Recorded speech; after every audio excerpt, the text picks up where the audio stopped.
When we took off the dome cover, we broke a stud, or at least finished off one that was already broken.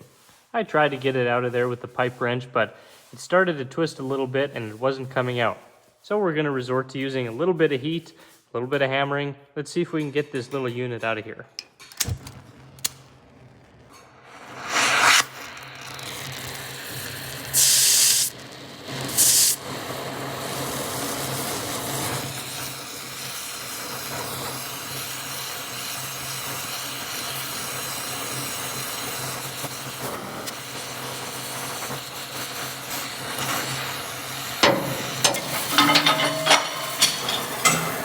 Well, I tried to tap it there to straighten it because it was a little bent, but we just busted it. And that's probably because I busted it with the pipe wrench. I probably twisted it too much.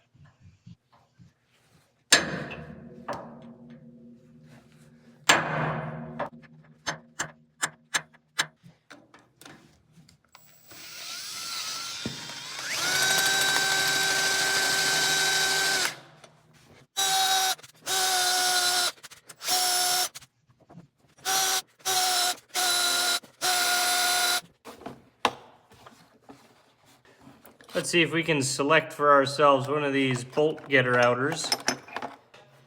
Now, unfortunately, I haven't had much success with these in the past, but I guess we're going to see how we get on here.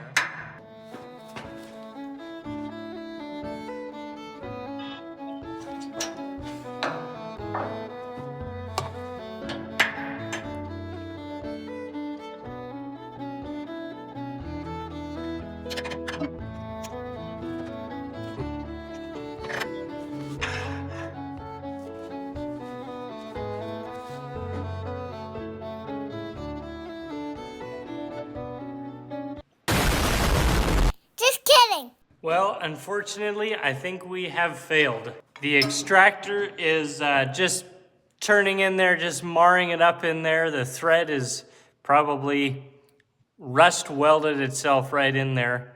So I'm gonna ask some friends what to do about this. Instead of just drilling it out and tapping it, it's probably gonna be drilled out to a slightly bigger size and tapped, but we'll see about that. So I guess we're gonna take a fail on this for now. Okay, well, it's a fresh day here, and I have a new microphone hooked up to my camera. Hopefully that'll be more enjoyable for you folks. Unfortunately, we have had no success in getting this dome stud out, so I'm going to try some more heat.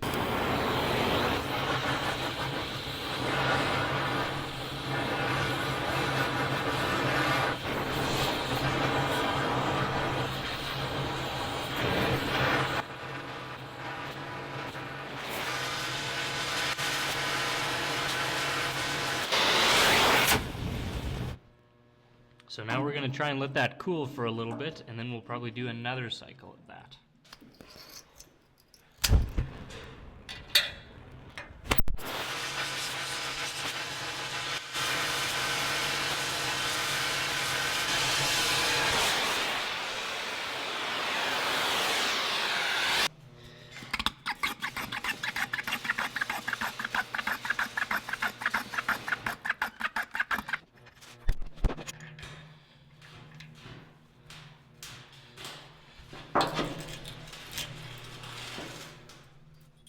Oh my goodness, it moved. That's crazy. It's moving.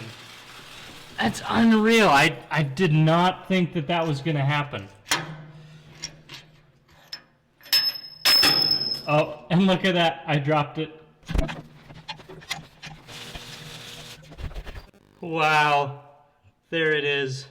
It even came out without getting through any of the threads, and so the thread should be all good in there. That is just awesome.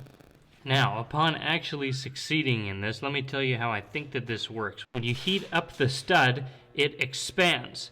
And you might think, well, there's going to be heat in this piece too, but actually the heat transfer between here and here, because they are not welded together, is more minimal than you'd think. So the stud in this case heats up, and not really the material around it. It expands, but it can't really expand because it's held in place by this.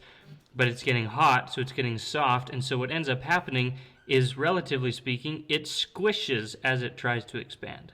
Then, when it cools down, it contracts and gets smaller than it was to begin with. and that's what loosens it away from the threads in here. Then I sprayed it with kerosene, and you can see that actually penetrated down into the threads. The threads are in good shape, which is a good sign. This is great. I am very happy.